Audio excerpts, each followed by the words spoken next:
Hello friend, this is Alpana Singh and welcome to learn with Alpana. तो चलिए friends, देखिए आज हम आप सभी लोगों के लिए होम साइंस एमए 4 सेमेस्टर का जो पार्ट है ह्यूमन डेवलपमेंट यानी कि मानव विकास, इसके पेपर 2 को लेकर के आए हैं, जिसका नाम है care of children with disabilities and illnesses, यानी कि जिसे हिंदी में बोला जाता है असमर्थ एवं अक्षम बालकों की देखभाल। ठीक है, तो जैसे कि देखिए नाम से स्पष्ट है, आप सभी लोगों का ये सेकेंड पेपर के असमर्थ एवं अक्षम बालकों की किस प्रकार से देखभाल कर सकते हैं, या फिर अक्षम बालक जो होते हैं, जो विकलांग बालक होते हैं, वो कैसे होते हैं। ठीक है, कौन-कौन से बालक होते हैं, कौन-कौन से नहीं होते, उनके क्या-क्या प्रकार होते हैं, किस प्रकार के बालक होते हैं। ठीक है, उनके उपचार के लिए क्या-क्या यानी कि सुविधाएँ उत्पन्न करनी चाहिए। ठीक है, उनकी समस्याओं के समाधान के लिए। तो इस प्रकार से देखिए आपके क्वेश्चंस जो आप लोगों का सेकंड पेपर है उसमें पूछे जाते हैं। तो देखिए हम आप सभी लोगों को श्रवण विकलांग बालकों के बारे में क्लास करा चुके हैं। ठीक है, दृष्टि विकलांग बालकों के बारे में भी क्लास करा चुके हैं, और वाक विकलांग बालकों के भी बारे में हम क्लास आप लोगों को करा चुके हैं। ठीक है,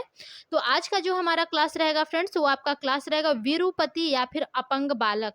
ठीक है, जिसको विरूपति यानी कि जो लूले लंगड़े अपाहिज बालक होते हैं, ठीक है, उनको ही विरूपति बालक बोला जाता है, या फिर उनको अपंग बालक बोला जाता है। तो आज की जो हमारी क्लास रहने वाली है वो विरूपति बालक एवं अपंग बालकों के बारे में ही क्वेश्चंस हम लोग यहाँ पर एमसीक्यू टाइप सॉल्व करेंगे। ठीक है, तो सबसे पहले फ्रेंड्स, आप सभी लोग जो लोग चैनल को लाइक एंड सब्सक्राइब नहीं किए हैं, वे लोग कर लीजिए। चैनल है आपका लर्न विथ अल्पना, और आप सभी लोग अपने सभी दोस्तों में अपने व्हाट्सएप, फेसबुक, इंस्टा और टेलीग्राम के जरिए शेयर करिए, यानी कि आपके दोस्त जहाँ पर भी आपसे जुड़े हुए हैं वहाँ पर आप लोग शेयर करिए उनको, और साथ ही साथ बेल आइकन को भी प्रेस कर लीजिए, ताकि हमारे आने वाली वीडियो का नोटिफिकेशन जो है वो आप सभी लोगों को सबसे पहले मिल सके। ठीक है, और आप लोग टेलीग्राम से भी जुड़ना चाहते हैं तो जुड़ जाइए। उसका जो यानी कि जो टेलीग्राम का लिंक है वो हम आप लोगों को इस वीडियो के एंड में डिस्क्रिप्शन बॉक्स में दे दिया करते हैं। ठीक है, डेली के डेली, तो आप लोग वहां से लिंक लेकर के आप लोग टेलीग्राम चैनल से भी जुड़ सकते हैं, क्योंकि देखिए कोई भी इंफॉर्मेशन होता है तो मैं टेलीग्राम चैनल पर से ही शेयर करती हूँ। ठीक है, तो चलिए सबसे पहले फ्रेंड्स हम लोग देखेंगे अपने most important MCQ type questions paper 2 के, यानी कि अक्षम एवं असमर्थ बालकों की देखभाल के अंतर्गत आज हम लोग पढ़ेंगे विरूपति या फिर अपंग बालक। ठीक है, जिसे हम लोग हैंडीकैप्टेड चाइल्ड भी कहते हैं। ठीक है, यानी कि जो अपंग बालक होते हैं, हैंडीकैप्ड जो बालक होते हैं, ठीक है, उसके बारे में हम लोग डिस्कस करेंगे। ओके, तो इसके बारे में देखिए हम लोग थोड़ा सा ब्रॉड में डिस्कस करेंगे, विस्तृत रूप में। ठीक है, हम आप लोगों को समझाते चलेंगे, ताकि आगे कोई भी एग्जाम आप लोग दे होम साइंस से related, UGC net, TGT, PGT, ठीक है, एलटी ग्रेड, जीआईसी वगैरह कोई भी आप लोग एग्जाम दे, तो उसमें आप लोगों से देखिए इस टाइप के यानी कि चाइल्ड डेवलपमेंट से क्वेश्चन जो है वो बहुत ज़्यादा अच्छे लेवल के पूछे जाते हैं। ठीक है, तो इस प्रकार हम आप लोगों को ज़्यादा थोड़ा सा विस्तृत करके पढ़ाते हैं, कि आप लोगों को आगे चल करके दिक्कतें ना आए। ठीक है, और आज देखिए हमारा जो थर्ड पेपर का क्लास था, अभी तक तो मैंने उसका कुछ किया ही नहीं है। आज मुझे लगा था कि काफ़ी दिन हो गए हैं सेकंड पेपर पढ़ाए हुए। ठीक है, तो मैं आप लोगों को दे दूँ, यदि टाइम मिल पाता है इसके बाद तो मैं आप लोगों को थर्ड पेपर दूँगी, नहीं तो फिर मैं कल मॉर्निंग में ही थर्ड पेपर एक क्लास करा दूँगी चैप्टर 6 का, और चैप्टर 7 का इवनिंग में क्लास करा दूँगी। ठीक है, यदि हो पाएगा तो आज मैं एक क्लास ले लूँगी, नहीं हो पाएगा तो फिर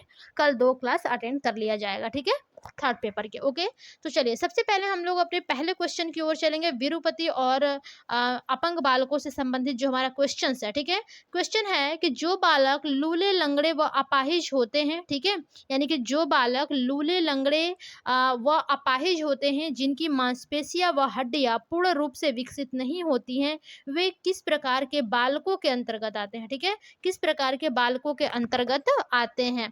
पहला ऑप्शन है आपका वाक विकलांग बालक, सेकेंड ऑप्शन है आपका विरूपति या अपंग बालक, थर्ड ऑप्शन है आपका विलंब से बोलने वाले बालक, और फोर्थ ऑप्शन है आपका श्रवण बाधित बालक। ठीक है, तो मैंने देखिए जब मैंने क्लास शुरुआत किया था यानी कि स्टार्ट किया था, तभी मैं आप लोगों से बता दिया था कि जो बालक लूले लंगड़े होते हैं, ठीक है, लूले लंगड़े या फिर अपाहिज होते हैं, या फिर जिनकी मांसपेशियां जो हड्डी होती है, ठीक है, वो पूर्ण रूप से विकसित नहीं होती है, वे किस यानी कि ये जो बालक होते हैं वो किस प्रकार के बालकों के अंतर्गत आते हैं। तो जाहिर सी बात है कि ये आपके विरूपति और अपंग बालकों के ही अंतर्गत आएंगे। ठीक है, तो यहाँ पर जो राइट ऑप्शन बनेगा फ्रेंड्स, ऑप्शन नंबर आपका सेकेंड हो जाएगा, बिल्कुल करेक्ट। ओके, चलिए आई होप आप सभी लोगों को क्वेश्चन समझ में आ रहे होंगे। इसके पहले की जो भी क्लासेस है वो क्लासेस आप लोग प्लेलिस्ट में जा करके देख लीजिएगा, और अपने सभी दोस्तों को शेयर करिए। ठीक है, एक लोग अपने 2 दोस्तों को शेयर करिए। ठीक है, एक लोग 2 लोगों को शेयर करिए। ओके, आज से आप लोग के लिए एक रूल है कि आप लोग एक लोग 2 लोगों को शेयर करेंगे। ठीक है, और रूल को फॉलो करना ये आप लोगों की रिस्पॉन्सिबिलिटी है। ठीक है, चलिए अगले क्वेश्चन की ओर चलेंगे और देखेंगे हमारा अगला क्वेश्चन जो है वो क्या कहता है। क्वेश्चन है आपका कि विरूपति या अपंग बालक होते हैं। देखिए एक ही क्वेश्चंस को घुमा फिरा करके आप लोगों से कई प्रकार से पूछे जा सकते हैं, ठीक है। तो इसलिए मैंने हर क्वेश्चन्स को अपने यानी कि जिस जिस टाइप से पूछे जा सकते हैं उस टाइप से मैंने बनाने की कोशिश किया है, ठीक है। और इसी प्रकार से देखिए आपके क्वेश्चन में भी पेपर सॉरी जो क्वेश्चन पेपर में क्वेश्चन आएंगे, ठीक है, वो ऐसे ही पूछे जाएंगे, ठीक है। तो यहाँ पर क्या क्वेश्चन था कि विरूपति या अपंग बालक कौन होते हैं। पहला ऑप्शन है लूले लंगड़े व अपाहिज बालक, सेकंड ऑप्शन है चलने फिरने व काम करने में असमर्थ बालक, या फिर थर्ड ऑप्शन है दोनों, या फिर फोर्थ ऑप्शन है कोई नहीं, ठीक है। तो देखिए फ्रेंड्स जो विरूपति या फिर अपंग बालक होते हैं वो आपके लूले लंगड़े अपाहिज तो होते हैं, ठीक है, साथ ही साथ चलने फिरने व काम करने में भी असमर्थ होते हैं। जाहिर सी बात है, देखिए बच्चा लूला लंगड़ा है, ठीक है, अपाहिज है, तो वो चलने फिरने में भी उसको समस्याएं आएंगी, ठीक है, और जो भी वो काम करेगा वो उसमें असमर्थ रहेगा, ठीक है, पूरी तरह से समर्थ नहीं रहेगा, ठीक है। तो आप लोगों का विरूपति या अपंग बालक कौन हो जाएंगे, लूले लंगड़े अपाहिज, ठीक है, ये भी बालक हो जाएंगे, और जो चलने फिरने वो काम करने में असमर्थ बालक है ये भी आपके विरूपति या फिर अपंग बालकों के अंतर्गत आएंगे, ठीक है। तो यहाँ पर जो राइट ऑप्शन बनेगा फ्रेंड्स, ऑप्शन नंबर थर्ड आपका बिल्कुल करेक्ट हो जाएगा। चलिए अगले क्वेश्चन की ओर चलेंगे और देखेंगे हमारा अगला क्वेश्चन क्या कहता है। क्वेश्चन है आपका कि किन बालकों को दैनिक क्रियाकलापों को करने में काफी असुविधा होती है, ठीक है। देखिए अभी हम आप लोगों को टॉपिक वाइज क्लासेस करा रहे हैं डेली के डेली, ठीक है, लेकिन जब हम आप लोगों को प्रैक्टिस सेशन स्टार्ट करेंगे या फिर मैराथन क्लास देंगे तो सारे क्वेश्चन मिक्स क्वेश्चन पूछे जाएंगे, ठीक से, ठीक है ना।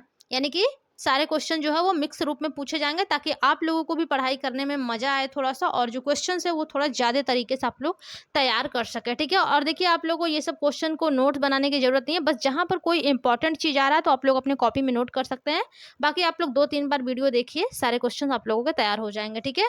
और देखिए अभी तक टाइम टेबल आप लोगों के नहीं आए हैं और उम्मीद करते हैं कि आप लोगों का 15 जुलाई के आसपास आप लोगों के एग्जाम हो सकते हैं, ठीक है। और जैसा कि आप सभी लोग जानते हैं कि एमसीक्यू टाइप क्वेश्चन पेपर आप लोगों के आएंगे, तो तैयारी जो है कि वो अभी से आप लोग करते रहिए, ठीक है। काफी कम लोग पढ़ाई कर रहे हैं, ठीक है, बट मैं उम्मीद करूंगी कि आप सभी लोग अपनी तैयारी करिए और इस बार आप लोग 85% लाइए और मुझसे शेयर करिए कि मैम मेरे 85% आए हैं, ठीक है, झूठे नहीं। आप लोगों को रिजल्ट मुझे ग्रुप में सेंड करना है, ठीक है, जो आप लोगों का डिस्कशन ग्रुप बना है उसमें, और उसमें से आप लोगों का कोई रिजल्ट कोई इधर उधर होता नहीं है आप लोग का, ठीक है। ये डरा मत करिए कि रिजल्ट भेजने से कुछ हो सकता है, तो रिजल्ट शेयर करने से कुछ होता नहीं है, ठीक है, क्योंकि मैं डाउनलोड करती हूँ, इसके बाद फिर मैं खुद ही हटा देती हूँ, ठीक है, या फिर आप लोग खुद ही वहां से डिलीट कर दिया करिए, बस मुझे देखने के लिए आप लोग सेंड कर दिया करिए। मैं सोच रही हूँ कि एक पब्लिकली आप लोगों के लिए व्हाट्सएप नंबर भी मैं बनाऊँ जिसपे मैं पर्सनल कोई भी चीजें आप लोगों से शेयर करूँ या फिर लूँ, ठीक है, जैसे कि रिजल्ट वगैरह हो गया तो ये सब आप लोग मुझे पर्सनल भेज सकते हैं। तो अभी इसका कुछ हुआ नहीं है, बट जैसे ही कुछ होता है मैं आप लोगों को तुरंत अपडेट कर दूंगी, ठीक है। तो चलिए जो क्वेश्चन पूछा गया है कि किन बालकों को दैनिक क्रियाकलापों को करने में काफी असुविधा होती है। पहला ऑप्शन है आपका अपंग बालकों को, सेकंड ऑप्शन है आपका यहाँ पर वाक विकलांग बालक होगा, ठीक है, ये आपका वाक विकलांग बालक होगा, ठीक है, वाक विकलांग बालकों को। थर्ड ऑप्शन है आपका श्रवण बाधित बालकों को, और फोर्थ ऑप्शन है इनमें से कोई नहीं। तो देखिए जो बात कही गई है कि किन बालकों को दैनिक क्रियाकलाप यानी कि डेली के कार्य, यानी कि जो भी आप लोगों के डेली के कार्य हैं, ठीक है, जैसे कि नहाना खाना धोना, यानी कि कपड़ा वगैरह साफ करना, ठीक है, घर के कुछ काम वगैरह करवाना, लड़कियां हैं तो खाना वाना बनाना, बर्तन वगैरह धुलना, ठीक है। तो जो जिन लोगों को दैनिक क्रियाकलापों में थोड़ी सी असुविधा होती है वो कौन से बालक होते हैं, तो जाहिर सी बात है वो अपंग ही बालक होंगे, ठीक है, जिनको कि यानी कि दैनिक क्रियाकलापों में देखिए बच्चा बोल नहीं सकता है लेकिन बाकी के सारे कार्य अपने कर सकता है, दैनिक क्रियाकलाप के सुन नहीं सकता है तब भी वो सारे काम कर सकता है, लेकिन वो हैंडीकैप है, ठीक है, यदि वो एक पैर से लंगड़ा है, लूला है, ठीक है, एक हाथ उसके कार्य नहीं कर रहा है तो एक पैर एक हाथ से वो कितना ही कार्य कर लेगा, ठीक है। तो इसलिए यहाँ पर क्या हो जाएगा, राइट ऑप्शन आपका ऑप्शन नंबर फर्स्ट बिल्कुल करेक्ट हो जाएगा, यानी कि अपंग बालक को दैनिक क्रियाकलापों को करने में काफी असुविधाओं का सामना करना पड़ता है या फिर काफी असुविधा होती है, ठीक है। तो यहाँ पर फर्स्ट ऑप्शन जो है वो आपका बिल्कुल करेक्ट हो जाएगा। चलिए अगले क्वेश्चन की ओर चलेंगे और देखेंगे अगला क्वेश्चन आपका क्या कहता है। क्वेश्चन है आपका कि कौन से बालक औसत बालक की तुलना में शारीरिक अशक्तता में कम होते हैं। ठीक है, यानी कि कौन से बालक हैं जो कि औसत बालकों की तुलना में शारीरिक अशक्तता में कम होते हैं। पहला ऑप्शन है आपका विरूपति या अपंग बालक, सेकंड ऑप्शन है आपका वाक विकलांग बालक, थर्ड ऑप्शन है आपका सामान्य बालक और फोर्थ ऑप्शन है आपका इनमें से कोई नहीं। ठीक है, तो देखिए जो क्वेश्चन पूछा गया है, ठीक है, यानी कि क्वेश्चन को थोड़ा सा आप लोग समझने की कोशिश किया करिए कि कौन से बालक हैं, यानी कि जो औसत बालक कौन होते हैं, जिनका आईक्यू लेवल 90 से लेकर के 100 तक होता है, यानी कि जो सामान्य बालक होते हैं। ठीक है, इनकी यानी कि इन बालकों की तुलना में, यानी कि जो औसत बालक है या फिर इन्हीं को सामान्य बालक भी कहा जाता है, तो इन बालकों की तुलना में जो शारीरिक अशक्तता यानी कि जो शारीरिक कार्य करने में जो कम होते हैं बालक, वो कौन से बालक होते हैं। ठीक है, तो जाहिर सी बात है कि यहाँ पर हमारे विरूपति या फिर अपंग बालक होंगे। ठीक है, जो कि आपके औसत बालकों की तुलना में शारीरिक अशक्तता में कम होते हैं। ठीक है, इनके पास शारीरिक क्षमताएं कम होती है, शारीरिक कार्य जो है वो इनका थोड़ा सा कम होता है। ठीक है, औसत बालकों के यानी कि तुलना में या फिर औसत बालकों के सामने। ठीक है, तो यहाँ पर जो राइट ऑप्शन होगा फ्रेंड्स, ऑप्शन नंबर फर्स्ट आपका बिल्कुल करेक्ट हो जाएगा, यानी कि विरूपति या फिर अपंग बालक। ओके, चलिए अगले क्वेश्चन की ओर चलते हैं और देखेंगे अगला क्वेश्चन हमारा क्या कहता है।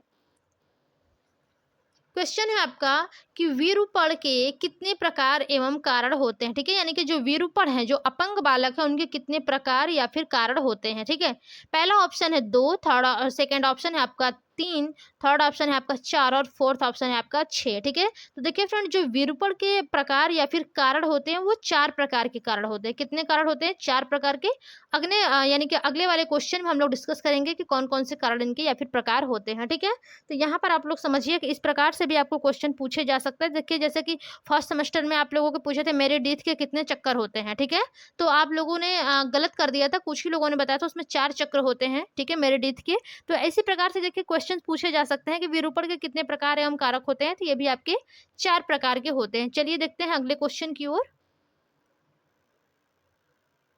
देखिए अगला क्वेश्चन है आपका कि विरूपति या विरूपण के कौन कौन से प्रकार एवं कारण होते हैं। ठीक है, यानी कि विरूपति या फिर विरूपण के कौन कौन से प्रकार एवं कारण होते हैं। पहला ऑप्शन है आपका जन्मजात विरूपण। ठीक है, सेकंड ऑप्शन है आपका आकस्मिक अथवा जन्म के पश्चात विरूपण, थर्ड ऑप्शन है आपका मांसपेशीय कंकाली स्थितियां, फोर्थ ऑप्शन है आपका तंत्रिका तंत्रीय बाधिताएं और फोर्थ ऑप्शन है आपका उपरोक्त सभी। ठीक है, तो यहाँ पर देखिए जो आपसे क्वेश्चंस पूछा गया था कि जो 1 मिनट, ठीक है, कि जो आपके विरूपण के प्रकार एवं कारण होते हैं। सबसे पहला तो देखिए आपका वैसे तो ये चारों ही होते हैं, क्योंकि हमने अभी ऊपर बता दिया है कि चारों होते हैं। ठीक है, थोड़ा सा इसके बारे में आप लोग समझ लीजिए। ठीक है, वीडियो को स्किप नहीं करिएगा, थोड़ा सा समझ लीजिए इसके बारे में। देखिए जो पहला पॉइंट है, जो जन्मजात विरूपण होता है। ठीक है, इसमें क्या होता है कि देखिए शरीर के किसी भी अंग या फिर जो प्रणाली होती है उसका जो दोषपूर्ण संरचना होता है वो शिशु में जन्मजात हो सकती है। ठीक है, लेकिन देखिए कुछ असामान्यताएं जो होती हैं वो आपके जन्म के समय तो नज़र नहीं आती हैं, लेकिन बाद में वो स्पष्ट रूप से परिलक्षित हो जाती हैं। ठीक है, ये देखिए आपका असामान्यताएं जो होता है वो आनुवंशिक भी हो सकती हैं। ठीक है, यानी कि देखिए जो आपके भ्रूण विकास की प्रक्रिया में जो भी गड़बड़ियों के कारण होते हैं, ठीक है, वो सब हो सकती हैं। और ये देखिए जो इसके उप विभाग होते हैं जन्मजात विरूपण के, ठीक है, वो आपके 2 होते हैं। पहला आपका होता है साधारण कुरचनाएं एवं कुगठन। ठीक है, सेकंड आपका होता है विरूपक कारकों के कारण। सबसे पहले आप लोग समझिए कि जो विरूपण या फिर यानी कि विरूपण के जो जन्मजात विरूपण के कारण होते हैं, ठीक है, जो जन्मजात विरूपण होते हैं उसमें तो देखिए क्या होता है, कुछ बच्चों में जन्मजात ही देखने को अपंगता यानी कि विकलांगता देखने को मिलती है। लेकिन कभी कभी क्या होता है कि कुछ बच्चों में जन्म के समय तो नहीं समझ में आएगा, लेकिन जैसे जैसे वो एज के अनुसार अपने बड़े होते जाते हैं वैसे वैसे उनमें जो भी जो विरूपण होता है वो स्पष्ट रूप से परिलक्षित यानी कि दिखाई देने लगता है। ठीक है, तो ये आपका जन्मजात विरूपण हो जाएगा। सेकेंड ऑप्शन है आपका आकस्मिक अथवा जन्म के पश्चात विरूपण। ठीक है, तो इसमें भी देखिए क्या होता है, इसमें देखिए जैसे कि अंग विच्छेद हो गया। ठीक है, और हाथ पैर का ठीक से कार्य न करना हो गया। ठीक है, या फिर गंभीर या फिर बहुत दिन तक अस्वस्थ रहने के कारण जो अक्षमता होती है वो सब इसमें शामिल हो जाता है, जैसे कि जलना हो गया, गिरना हो गया, विषाक्तता हो गया। ठीक है, और 2 पहिया 4 पहिया वाहन से जो भी दुर्घटनाएं होती हैं वो सब इसी स्थितियों में आती हैं, यानी कि आकस्मिक यानी कि अचानक से एक्सीडेंट वगैरह हो गया और जन्म के पश्चात आप विकलांग हो गए हैं, ठीक है, यानी कि बाद में जन्म के पश्चात विरूपण। तो ये सब आकस्मिक यानी कि जिनका एक्सीडेंट वगैरह हो जाता है, ठीक है, कभी कभी काफी टाइम तक वो रोग से पीड़ित रहते हैं, उसकी वजह से उनका जो शारीरिक यानी कि जो भी शरीर है, ठीक है, वो काम करना बंद कर देता है, ठीक से रहता नहीं है, वो विकलांग हो जाते हैं, हाथ पैर काम नहीं करता है, ठीक है।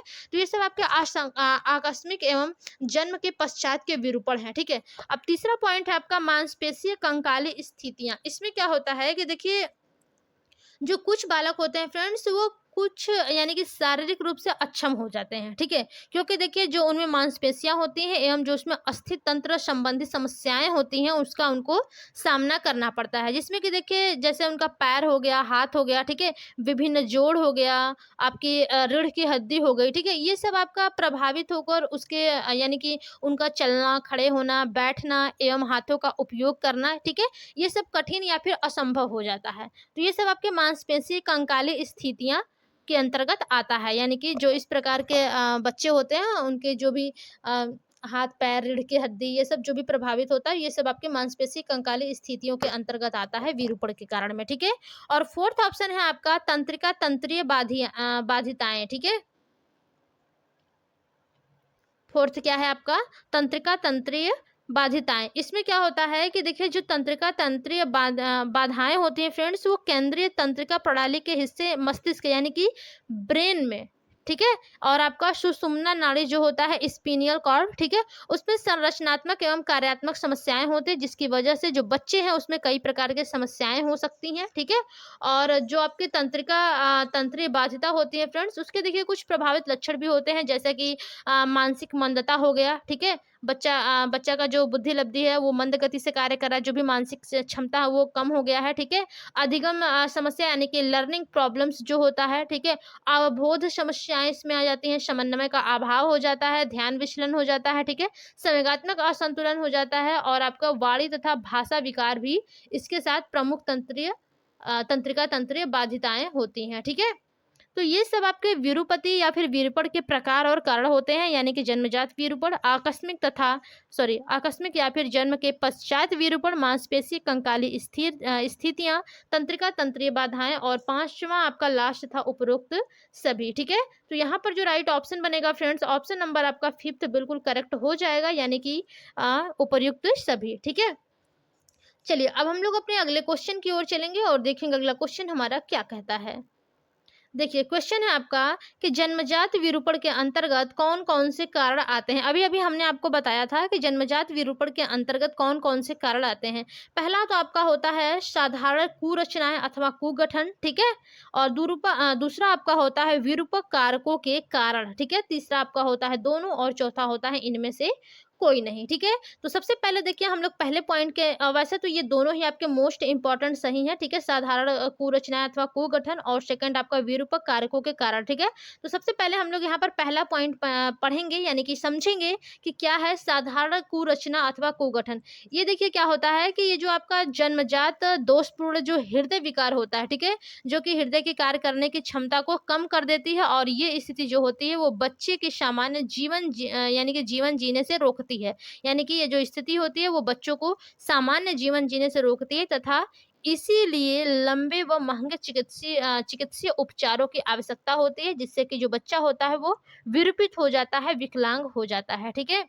इसी के साथ जैसे कि देखिए जन्म से ही कुल्हे की हड्डी खिसक जाती है, ठीक है, और भी आपके अन्य दोषपूर्ण बनावट जैसे कि हाथ का कभी कभी हाथ जो होता है वो आपका अत्यधिक छोटा हो जाता है, ठीक है, या फिर विकृत हो जाता है या फिर बिल्कुल होता ही नहीं है, ठीक है, या फिर इसके अतिरिक्त अंग हो जाए कुछ, तो ये सभी आपकी साधारण कुरचनाएं एवं कुगठन के अंतर्गत आते हैं, ठीक है। दूसरा आपका पॉइंट है कि विरूपक कारकों के कारण कुगठन, ठीक है, यानी कि देखिए जो आनुवंशिक दोषपूर्ण शारीरिक रचना के अलावा जैसे कि कुछ आपके अन्य बाहरी तत्व भी होते हैं जैसे कि आपका भ्रूण विकास, यानी कि जब बच्चा भ्रूणावस्था में रहता है, ठीक है, तो उसके दौरान जो शारीरिक रचना होती है वो उसका दोषपूर्ण बना देते हैं, जैसे कि आपका इसको आप कह सकते हैं टीरेटोजन, ठीक है, यानी कि जब भ्रूणावस्था में जो बच्चा है वो शारीरिक रचना का दोषपूर्ण हो जाता है, ठीक है, तो उसे वहां पर टीरेटोजन्स कहा जाता है, ठीक है।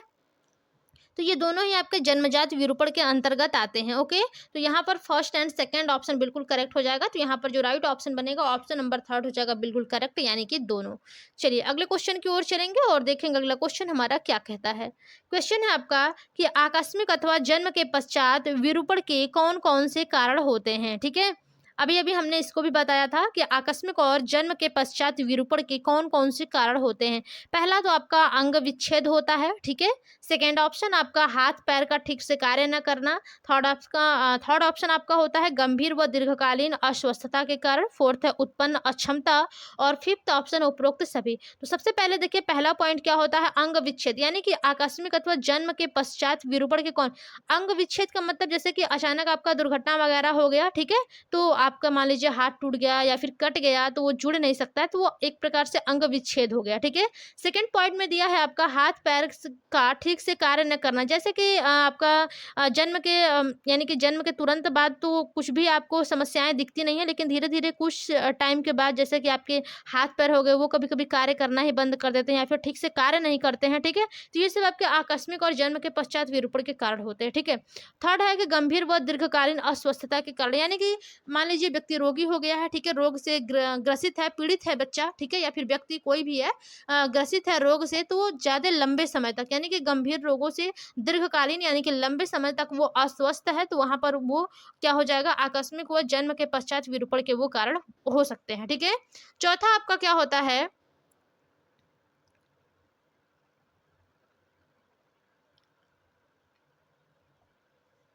ठीक है, चौथा आपका क्या था यहाँ पर,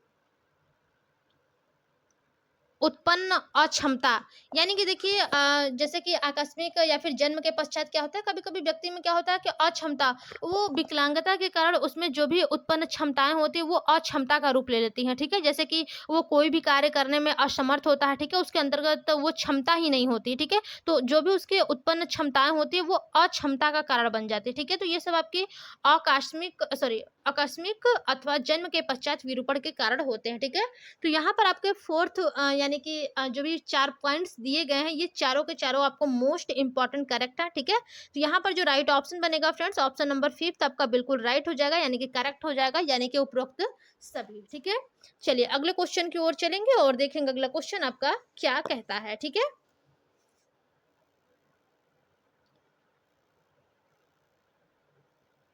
देखिए अगला क्वेश्चन है आपका फ्रेंड्स कि विरूपण के मांसपेशीय कंकाली स्थितियां के अंतर्गत कौन कौन से कारण आते हैं। ठीक है, यानी कि देखिए जो विरूपण के मांसपेशीय कंकाली स्थितियां जो होती हैं, ठीक है, वो उसके अंतर्गत कौन कौन से कारण आते हैं। तो सबसे पहला आपका है कि मांसपेशीय क्षरण, ठीक है, और दूसरा पॉइंट है आपका अर्थराइट्स या फिर गठिया या फिर दोनों या कोई नहीं। ठीक है, तो यहाँ पर देखिए फ्रेंड जो जन्मजात विरूपण के जो विरूपण के मांसपेशी कंकाली स्थितियों के अंतर्गत कारण आते हैं। ठीक है, सबसे पहला आपका मांसपेशीय क्षरण आता है। ठीक है, यानी कि जो भी मांसपेशियां होती हैं उसमें क्षरण आ जाती हैं। ठीक है, और दूसरा आपका होता है गठिया, यानी कि हाथ पैर में जो भी गठिया वगैरह होता है वो आपकी कंकालीय स्थितियों से ही होता है। ठीक है, आप बहुत लोगों को देखे होंगे गठिया रोग से पीड़ित हैं। ठीक है, तो उनका जो भी उनका मांसपेशी कंकाली स्थितियां होती है उसी के द्वारा उनके अंतर वो आर्थो राइट्स हो जाता है, यानी कि गठिया गठिया रोग से वो पीड़ित हो जाते हैं। ठीक है, चलिए यहाँ पर तो आपका जो राइट ऑप्शन होगा फ्रेंड्स ऑप्शन नंबर आपका दोनों हो जाएगा, यानी कि थर्ड ऑप्शन जो होगा वही आपका बिल्कुल करेक्ट हो जाएगा। ओके, चलिए अगले क्वेश्चन की ओर चलेंगे और देखेंगे अगला क्वेश्चन आपका क्या कहता है।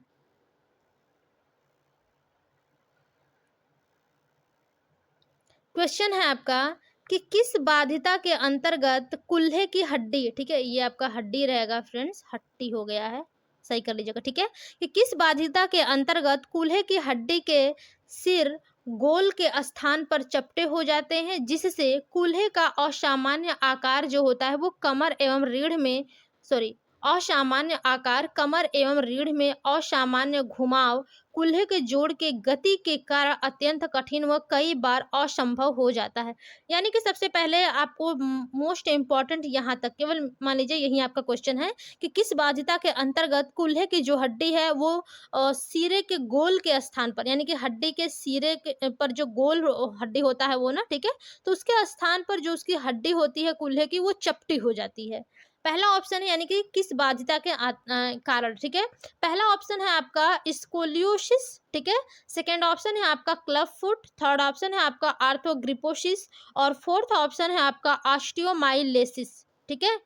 ये आपका क्या हो जाएगा, ऑस्टियोमाइलेटिस होगा, ठीक है, माइलेटिस यहाँ पर ट रहेगा, ठीक है। तो अब आपको बताना है फ्रेंड्स कि किस बाध्यता के अंतर्गत जो कूल्हे की हड्डी होती है वो सिर के गोल के स्थान पर चपटी हो जाती है, ठीक है।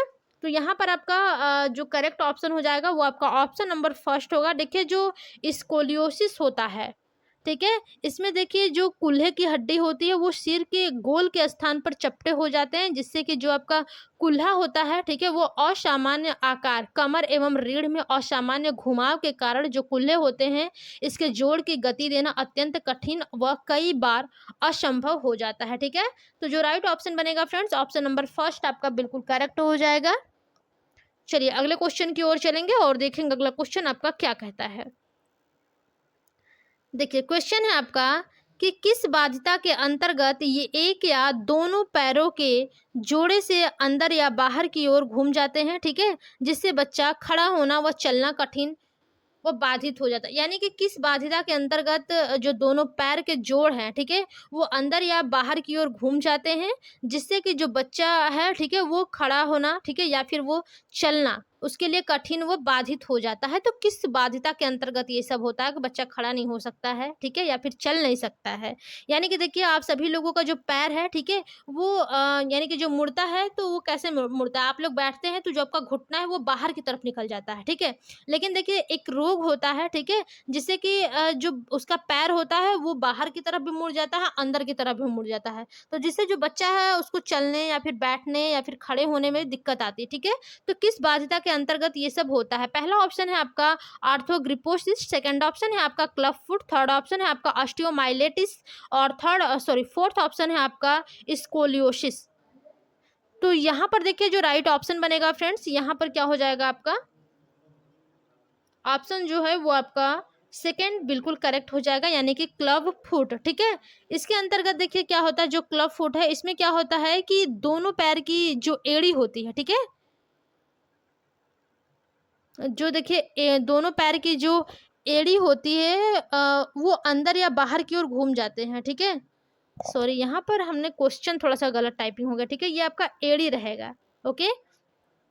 एड़ी जो होता है वो दोनों तरफ यानी कि अंदर की ओर और बाहर की ओर घूम जाता है, जिससे कि जो बच्चा है वो खड़ा होना या फिर चलना उसके लिए कठिन हो। बिल्कुल सही बात है, जब एड़ी ये जो आपका पॉली वगैरह होता है ना, जब ये आपका अंदर या बाहर की तरफ घूम जाएगा तो उसके लिए चलना खड़ा होना कठिन तो होगा ही, ठीक है। घुटना है तो मान लीजिए कुछ तो ठीक है, लेकिन जब एड़ी ही आपका गड़बड़ रहेगा तो वो आपका सही नहीं रहेगा, ठीक है। तो इस प्रकार से भी विरूपित और विकलांग बालक होते हैं, अपंग बालक। तो यहाँ पर जो करेक्ट ऑप्शन होगा फ्रेंड्स, ऑप्शन नंबर सेकंड हो जाएगा बिल्कुल राइट, ठीक है। चलिए अगले क्वेश्चन की ओर चलेंगे और देखेंगे अगला क्वेश्चन आपका क्या कहता है। क्वेश्चन है आपका कि किस बाध्यता के अंतर्गत हाथ पैरों की मांसपेशियां सामान्य से बहुत छोटी व दुर्बल होती हैं या तो होती ही नहीं है। यानी कि किस बाध्यता के अंतर्गत, ठीक है, आपके जो भी आपके हाथ पैर की जो भी मांसपेशियां हैं, ठीक है, हड्डियां हैं, या तो वो बहुत छोटी होती हैं या फिर वो बहुत दुर्बल होती हैं या फिर वो कभी होती ही नहीं है, ठीक है। तो आपको बताना किस बाध्यता के अंतर्गत ऐसा होता है। पहला ऑप्शन है आपका स्कोलियोसिस, सेकंड ऑप्शन है आपका आर्थ्रोग्रिपोसिस, थर्ड ऑप्शन है आपका क्लब फुट और फोर्थ ऑप्शन है आपका इसमें से कोई नहीं, ठीक है। तो देखिए फ्रेंड्स आपसे जो पूछा गया है कि हाथ पैरों की जो मांसपेशियां होती हैं, ठीक है, वो सामान्य से बहुत छोटी होती है या फिर दुर्बल होती है या तो होती ही नहीं है, तो ये आपका जो राइट ऑप्शन होगा वो आपका हो जाएगा आर्थ्रोग्रोपोसिस, ठीक है। इसी बाध्यता के कारण जो बच्चा होता है उसके में जो मांसपेशियां होती है हाथों पैरों की या तो बहुत छोटी होती हैं या तो बहुत दुर्बल होती हैं या तो फिर होती ही नहीं है, ठीक है। तो इसका जो राइट ऑप्शन होगा फ्रेंड्स, ऑप्शन नंबर आपका सेकंड जो है वो बिल्कुल करेक्ट हो जाएगा। देखिए मोस्ट इंपॉर्टेंट क्वेश्चन है, इस टाइप के क्वेश्चन जो है वो कहीं जल्दी मिलते नहीं है, ठीक है, बट आप लोगों को सिलेबस में दिए हुए हैं तो मुझे ये सारे के सारे टॉपिक्स कराने पड़ रहे हैं। देखिए आप सब लोग कहीं भी ढूंढ लेके वाक विकलांग बालक, दृष्टि विकलांग बालक, ठीक है, श्रवण दोष विकलांग, ये आप लोगों को हर जगह क्वेश्चन मिल जाएंगे। लेकिन देखिए जो विरूपित बालक है, ठीक है, इनसे संबंधित रिलेटेड जो क्वेश्चन है वो काफी कम देखने को मिलते हैं, ठीक है। और मुझे तो लगता है कि एमएस सेकंड सेमेस्टर का अभी तक किसी के पास इस टाइप के क्वेश्चंस मिले भी नहीं होंगे, ठीक है। चलिए जैसा भी क्लास आप लोगों को अच्छा लगेगा, जो भी लगेगा आप लोग हमें कमेंट बॉक्स में कमेंट करके जरूर बताइएगा, ठीक है। चलिए अगले क्वेश्चन की ओर चलते हैं और देखेंगे अगला क्वेश्चन हमारा क्या कहता है। क्वेश्चन है आपका कि विरूपण के तंत्रिका तंत्रीय बाधिता के अंतर्गत कौन कौन से कारण आते हैं, यानी कि जो विरूपण के तंत्रिका तंत्रीय बाधिका के अंतर्गत कारण आते हैं वो कौन कौन से हैं, ठीक है। पहला आपका है मिर्गी या फिर अपस्मार, ठीक है। सेकंड ऑप्शन है आपका द्विशाखी रीढ़, थर्ड ऑप्शन है आपका पोलियो और फोर्थ ऑप्शन है आपका उपर्युक्त सभी, ठीक है। तो देखिए फ्रेंड्स जो आपका विरूपण के तंत्रिका तंत्रीय बाधिका के अंतर्गत कारण आते हैं तो ये बिल्कुल सही बात है, ये तीनों ही आते हैं, मिर्गी या फिर अपस्मार। मिर्गी को देखिए जो अपस्मार है, ठीक है, इसको आप लोग यानी कि साधारण यानी कि आम बोलचाल की भाषा में इसको आप लोग मिर्गी या फिर फिट्स की बीमारी कहा जाता है, ठीक है। इसमें देखिए क्या होता है कि जो मस्तिष्क की कुछ कोशिकाएं होती है वो असामान्य विद्युत अवशेषों का उत्सर्जन होने लगता है इसमें, ठीक है, जो कि देखिए तरंगों के रूप में फैलकर आसपास की कोशिकाओं को भी ये प्रभावित करती है, जिसके फलस्वरूप क्या होता है कि इसमें बेहोशी आ जाती है, ठीक है। अनियमित एवं या फिर आप बोल सकते हैं इसको अनियंत्रित गतिविधियां शरीर में जैसे कि ऐठन ये सब आपके होने लगते हैं, ठीक है। और व्यक्ति ऐसे यानी कि जो भी व्यक्ति में जो ऐसे दौरे पड़ते हैं, ठीक है, वो बार बार पढ़ने की उसमें प्रवृत्ति पाई जाती है, ठीक है, यानी कि बार बार व्यक्ति कहीं भी यानी कि बेहोश वगैरह हो जाता है, ठीक है, शरीर में उसके ऐठन होने लगती है, तो ये सब आपके तंत्रिका तंत्रीय बाधिकाओं के अंतर्गत आता है। सेकंड ऑप्शन दिया है द्विशाखीय रीढ़। देखिए द्विशाखीय रीढ़ क्या होता है, इसमें यह होता है कि देखिए जो द्विशाखी रीढ़ होता है फ्रेंड्स वो एक जन्मजात असामान्यता है, ठीक है, जिसमें कि देखिए जो रीढ़ की हड्डी में रचनात्मक दोष रहता है, ठीक है। और ये जो विकृति होती है फ्रेंड्स ये आपके गर्भावस्था के शुरुआती समय में रीढ़ की हड्डी जो होती है उसके दो हिस्सों को ठीक से जुड़ न पाने के कारण होती है, ठीक है। क्योंकि देखिए जो दोनों हिस्से होते हैं रीढ़ की हड्डी के, ठीक है, उसके बीच का स्थान जो होता है वो खाली रहता है यानी कि रिक्त रहता है, जिसमें देखिए जो आपका सुषुम्ना नाड़ी होता है उसके हिस्से जो होते हैं, ठीक है, वो बाहर निकलने लगते हैं, जिससे मोड़ लाइन जो होती है वो आपका उसको यानी कि मोड़ लाइन दोष भी उसको कहा जाता है, जिसके फलस्वरूप देखिए क्या होता है कि जो शरीर के निचले हिस्से होते हैं उसमें संवेदनशीलता, ठीक है, लकवा हो जाता है और कई बार यानी कि जो मल मूत्र नियंत्रण होता है वो भी अत्यधिक प्रभावित होने लगता है द्विशाखी रीढ़ से, ठीक है। तो ये आपका सेकंड पॉइंट होता है तंत्रिका तंत्रीय बाधिका के कारण, ठीक है। और थर्ड आपका होता है पोलियो। ये तो आप सभी लोग जानते होंगे पोलियो क्या होता है। देखिए जो पोलियो होता है फ्रेंड्स ये आपके विकासशील देशों में केंद्रीय स्नायु तंत्र के संक्रामक रोगों में सर्वाधिक प्रभाव में पाई जाने वाली व्याधि पोलियो है, ठीक है, ये बहुत ही ज्यादा पाई जाती है पोलियो। सामान्यतः देखिए फ्रेंड्स ये आपके जन्म से लेकर के 5 वर्ष के बालकों को प्रभावित करती है, इसलिए इसको बाल पक्षाघात भी कहा जाता है, ठीक है। आपसे एक क्वेश्चन पूछा जा सकता है कि बाल पक्षाघात किसको कहा जाता है, ठीक है। 4 ऑप्शन आपके दे देंगे, मिर्गी, द्विशाखी रीढ़, पोलियो, इसमें से कोई नहीं, तो आप लोग फटाक से आंसर करेंगे पोलियो को ही बाल पक्षाघात भी कहा जाता है, ठीक है। और देखिए फ्रेंड्स ये जो पोलियो होता है ये आपका एक प्रकार का संक्रामक विषाणु द्वारा फैलने वाला रोग है, ठीक है, जो कि आपके दूषित पानी, भोजन, ठीक है, दूषित मल एवं श्वसन द्वारा शरीर में प्रवेश करता है और जो आपका सुषुम्ना नाड़ी है उसको प्रभावित करती है, जिसके कारण जो आपकी मांसपेशियां हैं विशेषकर शरीर के निचले भाग को प्रभावित करती है, ठीक है। और इसमें क्या होता है जो व्यक्ति है वो चलने फिरने या फिर पैरों के भ्रामक कार्यों को बुरी तरह से ये प्रभावित कर देता है, ठीक है। तो ये सभी आपके विरूपण के तंत्रिका तंत्रीय बाधिता के अंतर्गत आने वाले ये सब कारण हैं, ठीक है। 3 कारण है, मोस्ट इंपॉर्टेंट है, ये इसको आप लोग नोट कर लीजिएगा, ठीक है। आई होप क्लास थोड़ी सी लंबी हो रही है बट देखिए समझाने की पूरी कोशिश कर रहे हैं, ठीक है। तो यहाँ पर जो राइट ऑप्शन होगा फ्रेंड्स ऑप्शन नंबर 4 आपका बिल्कुल करेक्ट हो जाएगा, यानी कि उपरोक्त सभी, ठीक है। कौन कौन से हैं इसके विरूपित तंत्रिका तंत्रीय बाधिता के अंतर्गत कारण, तो मिर्गी या फिर अपस्मार होता है, द्विशाखी रीढ़ होता है, पोलियो होता है। ओके फ्रेंड्स, चलिए अगले क्वेश्चन की ओर चलते हैं, देखेंगे अगला क्वेश्चन आपका क्या है, ठीक है।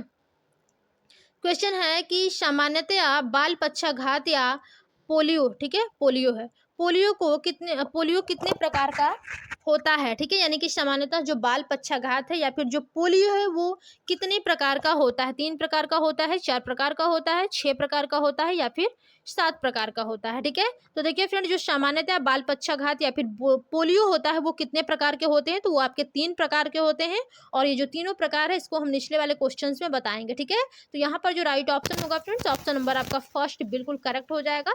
चलिए अगले क्वेश्चन की ओर चलेंगे और देखेंगे अगला क्वेश्चन हमारा क्या कहता है। क्वेश्चन है आपका कि बाल पक्षाघात या फिर पोलियो के कौन कौन से प्रकार होते हैं, ठीक है। देखिए अभी आगे आपका ना कि जो पोलियो के प्रकार होते हैं वो कौन कौन से, देखिए ये मोस्ट इंपॉर्टेंट क्वेश्चन है, ठीक है, आगे आपको कहीं मिलेंगे नहीं, ठीक है। यदि आप लोग यहाँ पर तैयारी कर लेते हैं, आप लोग को TGT PGT LT GIC net GRF वगैरह कहीं भी असिस्टेंट प्रोफेसर किसी भी एग्जाम की आप लोग तैयारी कर रहे हैं तो उसमें ये सभी क्वेश्चंस जो है ना ये आपको मोस्ट इंपॉर्टेंटली आप लोगों को काम देंगे, ठीक है। जो बाल पक्षाघात या फिर पोलियो के कौन कौन से प्रकार होते हैं, पहला ऑप्शन दिया है आपका एंसेफेलाइटिक, ठीक है, एंसेफेलाइटिक। सेकेंड ऑप्शन है आपका स्पाइनल, थर्ड ऑप्शन है आपका बल्बर और फोर्थ ऑप्शन है आपका उपरोक्त सभी, ठीक है। तो देखिए यहाँ पर जो बाल पक्षाघात के फ्रेंड्स प्रकार होते हैं, ठीक है, वो 3 प्रकार होते हैं। सबसे पहला आपका है एंसेफेलाइटिक, ठीक है, जिसमें देखिए जो मस्तिष्क का जो सेरिब्रम होता है, ठीक है, सेरिब्रम हिस्से को ये प्रभाव डालता है, यानी कि एंसेफेलाइटिक जो होता है वो मस्तिष्क के सेरिब्रम के हिस्से पर प्रभाव डालता है। सेकंड आपका स्पाइनल होता है, देखिए जो स्पाइनल होता है फ्रेंड्स इसमें आपका जो संक्रमण सुषुम्ना नाड़ी होता है ये उस पर प्रभाव डालता है, ठीक है। एवं ये आपका जो वायरस गति का नियंत्रण करने वाली जो भी आपकी नाड़ियां होती है उसको प्रभावित करता है, ठीक है। और थर्ड ऑप्शन है आपका बल्बर, ठीक है। बल्बर क्या होता है, जिसमें कि देखिए जो आपके संक्रमण ब्रेन स्टेम या फिर अनुमस्तिष्क के जो हिस्से होते हैं ये उसको प्रभावित करता है, बल्बर, ठीक है। तो यहाँ पर जो राइट ऑप्शन होगा फ्रेंड्स, ऑप्शन नंबर आपका फोर्थ बिल्कुल करेक्ट हो जाएगा, यानी कि उपरोक्त सभी, ठीक है। बाल पक्षाघात या फिर पोलियो के कौन कौन से प्रकार होते हैं? 3 होते हैं, एंसेफेलाइटिक, स्पाइनल और बल्बर, ठीक है। तो आपका फोर्थ ऑप्शन जो होगा वो यहाँ पर बिल्कुल करेक्ट हो जाएगा, ओके। चलिए अगले क्वेश्चन की ओर चलते हैं और देखेंगे अगला क्वेश्चन हमारा क्या कहता है। क्वेश्चन है आपका कि भारत में पाया जाने वाला पोलियो प्रमुख रूप से किस प्रकार का होता है, यानी कि जो आपके इंडिया में अपने पाया जाने वाला पोलियो होता है वो किस प्रकार का होता है, ठीक है। एंसेफेलाइटिक होता है, स्पाइनल प्रकार का होता है, बल्बर प्रकार का होता है या फिर इनमें से कोई नहीं होता है, ठीक है। तो देखिए फ्रेंड, जो भारत में पाया जाने वाला पोलियो होता है वो मुख्य रूप से किस प्रकार का होता है, तो वो आपका देखिए यहाँ पर क्या हो जाएगा, स्पाइनल प्रकार का होता है, ठीक है। यानी कि जो भारत में पाया जाने वाला पोलियो होता है वो आपका स्पाइनल प्रकार का होता है। स्पाइनल का मतलब आप सभी लोग समझ गए होंगे, यानी कि इसमें जो भी आपके संक्रमण सुषुम्ना नाड़ी होता है ये उस पर प्रभाव डालता है, ठीक है। यानी कि वायरस की गति को नियंत्रण करने वाली जो नाड़ियां होती हैं ये उसको प्रभावित कर देता है और ये भारत में पाया जाने वाला पोलियो प्रमुख रूप से स्पाइनल प्रकार का होता है, ठीक है। तो यहाँ पर जो राइट ऑप्शन होगा फ्रेंड्स, ऑप्शन नंबर आपका सेकंड हो जाएगा, बिल्कुल करेक्ट, ओके। चलिए अगले क्वेश्चन की ओर चलेंगे और देखेंगे अगला क्वेश्चन आपका क्या कहता है। क्वेश्चन है आपका कि पोलियो संबंधी द्वितीयक समस्याएं हैं, ठीक है, यानी कि पोलियो संबंधी द्वितीयक समस्याएं कौन कौन सी होती हैं। पहला ऑप्शन है आपका संकुचन, सेकंड ऑप्शन है आपका अंगों का जोड़ से घटना, ठीक है, अंगों का जोड़ से हटना होगा, ठीक है, ये आपका हटना होगा। थर्ड ऑप्शन है आपका धड़ में विकृति और फोर्थ ऑप्शन है आपका उपरोक्त सभी, ठीक है। तो सबसे पहले आप लोग जानिए कि देखिए जो पोलियो की द्वितीयक समस्याएं होती है, देखिए ये समय पर पहचान एवं उचित इलाज न होने से पोलियो के कारण देखिए कई आपके द्वितीयक समस्याएं होती हैं, ठीक है, जो कि आपके लेटने, चलने, रेंगने, उठने बैठे, खड़े होने संबंधी ये सब समस्याएं जो है वो उत्पन्न होती हैं, ठीक है, जो कि विकलांगता का कारण बनती है। और इसके देखिए आपके निम्न प्रकार होते हैं, यानी कि संकुचन होता है। संकुचन का मतलब होता है कि जो आपके मांसपेशियों में जो लकवा या फिर आपका जो कमजोरी के कारण होता है, ठीक है, वो आपके मांसपेशियों की लंबाई जो होती है वो घट जाती है, जिससे जोड़ों में संकुचन होता है, ठीक है, संकुचन होता है और जो आपके अंग विशेष होते हैं वो उसमें विकृति पाई जाती है, यानी कि विकृति हो जाती है, ठीक है। सेकंड ऑप्शन है आपका अंगों का जोड़ से हटना। देखिए इसमें क्या होता है, यानी कि जो आपकी मांसपेशियां हैं फ्रेंड्स वो आपके सूखने और आपके संकुचित होने के कारण प्रभावित जो आपके अंग होते हैं वो आपके जोड़ों से खिसकने लगते हैं, जैसे कि आपका कुल्हा हो गया, ठीक है, घुटना हो गया, आपका टखना हो गया, कंधा हो गया, कुहनी हो गई, ठीक है। ये इस प्रकार के जो भी आपके जोड़ वाले अंग है, ठीक है, वो अपने जोड़ों से अलग खिसक जाते हैं, तो इसी को बोला जाता है अंगों का जोड़ से हटना, ठीक है। थर्ड ऑप्शन है आपका धड़ में विकृति, यानी कि देखिए जब व्यक्ति की जो रीढ़ की हड्डी की संरचना में विकृति आ जाती है, ठीक है, तो वो असामान्यता एवं टेढ़ापन उसमें आ जाता है, ठीक है, या फिर उसमें असामान्यता आ जाएगा, वो टेढ़ा होकर के व्यक्ति चलने लगता है। जाहिर सी बात है, आप काफ़ी विकलांग लोगों को देखे होंगे, वो टेढ़े होकर के चलते हैं, ठीक है, जिससे कई आपके अस्थि विकार हो जाते हैं। ओके, अभी आपके कुछ कई अस्थि विकार भी हैं, उससे भी रिलेटेड आप लोगों को क्वेश्चंस बन सकते हैं, ठीक है, आगे हम लोग देख लेंगे। तो यहाँ पर देखिए, जो पोलियो संबंधित द्वितीयक समस्याएं होती है फ्रेंड्स, वो आपके संकुचन, अंगों का जोड़ों से हटना, धड़ों में विकृति, ये आपके सभी पोलियो संबंधित द्वितीयक समस्याएं के अंतर्गत आते हैं, ठीक है। तो यहाँ पर जो राइट ऑप्शन होगा फ्रेंड्स, ऑप्शन नंबर आपका 4 बिल्कुल करेक्ट हो जाएगा, यानी कि उपरोक्त सभी। ओके, चलिए अगले क्वेश्चन की ओर चलेंगे और देखेंगे अगला क्वेश्चन आपका क्या क्या होता है, ठीक है। क्वेश्चन है कि धड़ में विकृति के कौन कौन से प्रकार होते हैं। अभी अभी हमने पढ़ा था, ठीक है, धड़ में विकृति। तो अब इसको आपको बताना है कि धड़ में विकृति के कौन कौन से प्रकार होते हैं, ठीक है। तो सबसे पहला ऑप्शन है आपका स्कोलियोसिस, सेकेंड ऑप्शन है आपका काइफोसिस, थर्ड ऑप्शन है आपका लार्डोसिस, फोर्थ ऑप्शन है कुल्हे खिसकना, ये आपका कुल्हे रहेगा, ठीक है, कुल्हे खिसकना। फिफ्थ ऑप्शन है आपका टेढ़ा या फिर चपटा पांव, और सिक्स ऑप्शन है आपका उपरोक्त सभी, ठीक है। तो ये सब देखिए क्या क्या होता है, धड़ में विकृति के कौन कौन से प्रकार होते हैं। चलिए इसके बारे में समझा देते हैं, ताकि आप लोगों को इससे रिलेटेड क्वेश्चन ना देना पड़े, ठीक है। देखिए, जो स्कोलियोसिस होता है फ्रेंड, इसमें क्या होता है कि पोलियो के कारण जो आपके पैर हैं, ठीक है, उसकी जो मांसपेशियां हैं वो सूख एवं खिंच जाती हैं, ठीक है। तो आपका जो पैर होता है वो आपका छोटा हो जाता है, और चलने एवं खड़े होते समय जो धड़ होता है वो आपके कूल्हे से दाईं या फिर बाईं की तरफ झुक जाता है, ठीक है।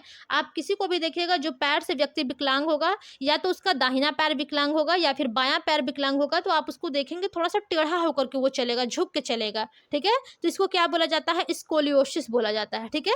सेकेंड ऑप्शन है आपका काइफोसिस। अब देखिए काइफोसिस क्या होता है, ठीक है। तो देखिए फ्रेंड्स, जो आपका यानी कि जो काइफोसिस होता है, इसमें जब आपके रीढ़ के जो पिछले भाग में उभार आता है, ठीक है, या फिर पीठ में कुबड़ आ जाता है, या फिर जो बच्चे की जो आगे की ओर झुक जाता है, इससे काइफोसिस। काफी लोगों को आप लोग देखे होंगे कि जिसके पीठ में कुबड़ा टाइप से निकल जाते हैं, ठीक है, उसको क्या बोला जाता है, काइफोसिस। वो काइफोसिस विकलांगता से संबंधित होता है, यानी कि रिलेटेड होता है, ग्रसित होता है, ठीक है, उसको क्या बोला जाता है, काइफोसिस बोला जाता है, जिसके पीठ में उभार आ जाता है, जिसको कुबड़ वगैरह निकल जाता है, ठीक है। थर्ड ऑप्शन है आपका लार्डोसिस। अब देखिए लार्डोसिस में क्या होता है कि जब पोलियो के कारण जो आपके उदर होते हैं और जो आपके कूल्हे होते हैं, ठीक है, उसकी मांसपेशियां जो होती है वो कमजोर हो जाती है एवं संकुचित हो जाती हैं, तो पीठ क्या होता है, वो अंदर की तरफ धंस जाती हैं, ठीक है। जब आपका पीठ अंदर की तरफ धंस जाती है तो उसको लार्डोसिस कहा जाता है, और जब पीठ जो है वो पीठ का जो पिछला भाग है वो ऊपर की तरफ उभर कर बाहर आ जाता है, तो उसको काइफोसिस कहा जाता है, ठीक है। इसके बाद है आपका चौथा पॉइंट, कुल्हे खिसकना। यानी कि देखिए, जब पोलियो के कारण जो दीर्घ काल तक परिस्थितियों में कोई सुधार नहीं ले, यानी कि नहीं ले पाता है, ठीक है, और वो बालक जो है वो बैसाखी या फिर लाठी का सहारा लेकर चलता है, तो वो कुल्हा अपने जोड़ से हटकर थोड़ा सा यानी कि टेढ़ा होकर चलता है, तो इसको बोला जाता है कुल्हे खिसकना, ठीक है। पांचवा पॉइंट है आपका टेढ़ा या फिर चपटा पांव। इसे देखिए कई क्वेश्चंस बन सकते थे, बट हमने आपको समझा दिया है, ठीक है, तो समझ में आ ही गए होंगे। नहीं आए होंगे तो आप लोग हमें कमेंट बॉक्स में कमेंट करके बता दीजिएगा, इससे रिलेटेड हम आप लोगों को कुछ क्वेश्चंस भी सॉल्व और करा देंगे, ठीक है। टेढ़ा या फिर चपटा पांव, देखिए इसमें क्या होता है कि पोलियो के कारण जो आपका पैर होता है वो छोटा हो जाता है, ठीक है। तो देखिए चलते समय आप लटक कर यानी कि झूल जाता है, जो पैर आपका होता है, ठीक है, लटक कर झूल जाता है, और कुछ दिनों तक देखिए जब स्थिति ऐसी ही रखने पर जो आपके टखने होते हैं, ठीक है, और जो आपके टखने होते हैं उसमें आपका जोड़ में संकुचन होने लगता है, और पैर जो है वो अंदर, देखिए हमको टखने का मतलब नहीं पता है, या आप लोग सर्च कर लीजिएगा, या फिर घर में आपके मम्मी दादी होंगी तो पूछ लीजिएगा, ठीक है। टखने मुझे खुद भी नहीं पता है क्या होता है, ठीक है। इंग्लिश वर्जन दिया होता तो थोड़ा सा समझ में भी आता, बट इसमें टखने का कोई मतलब नहीं है, तो हमको समझ में नहीं आ रहा है, तो आप लोग इसको खुद ही घर में दादी मम्मी से पूछ लीजिएगा टखने का मतलब क्या होता है, ठीक है। तो देखिए जो आपका पैर होता है फ्रेंड्स, यानी कि संकुचन होने पर, यानी कि टखने के जोड़ में जो अभी आपके संकुचन होते हैं उसमें आपका पैर जो होता है वो अंदर या बाहर की ओर मुड़ जाता है, ठीक है। इसे आप विलंब फूट कह सकते हैं, ठीक है, विलंब फूट। तथा देखिए जब आपका जो तलवे होते हैं उसका जो वक्र है वो ठीक से विकसित नहीं होता है, तो उसे चपटा यानी कि फ्लैट फिट कहा जाता है। ओके, तो आई होप फ्रेंड्स आप सभी लोगों को धड़ में विकृति के कौन कौन से प्रकार होते हैं, ये पांचों प्रकार होते हैं, आप लोगों को समझ में आ गया होगा। ठीक है, पहला आपका होता है स्कोलियोसिस, सेकंड आपका होता है काइफोसिस, थर्ड होता है लार्डोसिस, फोर्थ आपका होता है कुल्ले खिसकना, फिफ्थ आपका होता है टेढ़ा या फिर चपटा पाँव, और राइट ऑप्शन आपका हो जाएगा ऑप्शन नंबर 6 यानी कि उपरोक्त सभी। ठीक है, चलिए इसके बाद हम लोग अपने अगले क्वेश्चन की ओर चलेंगे और देखेंगे अगला क्वेश्चन हमारा क्या कहता है। क्वेश्चन है आपका कि विरूपति बालकों को शिक्षा देते समय किन किन बातों का ध्यान रखना चाहिए। ठीक है, मोस्ट इंपॉर्टेंट क्वेश्चन कि विरूपति बालकों को शिक्षा देते समय किन किन बातों का ध्यान रखना चाहिए। पहला ऑप्शन है आपका कि मानसिक व बौद्धिक क्षमता को ध्यान में रखते हुए पढ़ने का कार्य करना चाहिए, पढ़ाने का कार्य यहाँ पर होना चाहिए। ठीक है, यानी कि जो भी आपके बालक हैं, ठीक है, उनके मानसिक और बौद्धिक क्षमता जैसा है उसको ध्यान में रख करके उनको आपको पढ़ाना चाहिए। ठीक है, सेकेंड ऑप्शन है कि आवश्यक उपकरण एवं साधन उपलब्ध कराए जाने चाहिए। बिल्कुल सही बात है। देखिए, जब बच्चा विकलांग है तो उसके लिए जो भी आवश्यक उपकरण है, ठीक है, जो भी आपको उपलब्ध साधन है उसको आप उपलब्ध कराइए। ठीक है, तभी आप विरूपति बालकों को अच्छे प्रकार से शिक्षा दे सकते हैं। थर्ड ऑप्शन है सहानुभूतिपूर्ण व्यवहार करना। बिल्कुल सही बात है, बच्चा खुद ही विकलांग है, वो अपने आप को असहाय, निर्बल, कमजोर समझ रहा है। ठीक है, तो एक टीचर का परम कर्तव्य होता है कि आप उससे सहानुभूतिपूर्ण व्यवहार करिए और बच्चे को शिक्षा दीजिए। ठीक है, तो यहाँ पर भी देखिए जो आपको तीनों मोस्ट इंपॉर्टेंट ऑप्शन दिए गए हैं बिल्कुल करेक्ट है। ठीक है, तो यहाँ पर भी आपका जो राइट ऑप्शन होगा फ्रेंड्स, ऑप्शन नंबर फोर्थ आपका बिल्कुल करेक्ट हो जाएगा, यानी कि उपरोक्त सभी। ठीक है, चलिए आगे देखते हैं क्या है। अच्छा, आज आप लोगों के 19 क्वेश्चन ही बने थे, चलिए कोई बात नहीं। तो आप लोगों ने आज विरूपति एवं अपंग बालकों के बारे में पढ़ा है, पेपर 2 का। ठीक है, अक्षम एवं असमर्थ एवं अक्षम बालकों के देखभाल के अंतर्गत। ठीक है, तो चलिए फ्रेंड्स, आई होप आज की क्लास आप लोगों को पसंद आई होगी। काफी देखिए अच्छे लेवल के क्वेश्चंस भी आज हमने आप लोगों के साथ डिस्कस किया है। ठीक है, तो जो लोग अभी तक चैनल को लाइक एंड सब्सक्राइब नहीं किए हैं वे लोग कर लीजिए। चैनल है आपका लर्न विद अल्पना, और आप सभी लोग अपने सभी दोस्तों को अपने व्हाट्सएप, फेसबुक, इंस्टा और टेलीग्राम के जरिए शेयर करिए, ताकि आप सभी लोगों को हेल्प मिल सके। जैसा कि आप सभी लोग जानते हैं जुलाई में आप सभी लोगों का एग्जाम होने वाला है। ठीक है, तो उसकी जो प्रिपरेशन है आप लोग अच्छे से करना स्टार्ट कर दीजिए। ठीक है, तो चलिए आज की क्लास में बस इतना ही, मिलते हैं अपने अगली क्लास में, तब तक के लिए धन्यवाद, बाय बाय।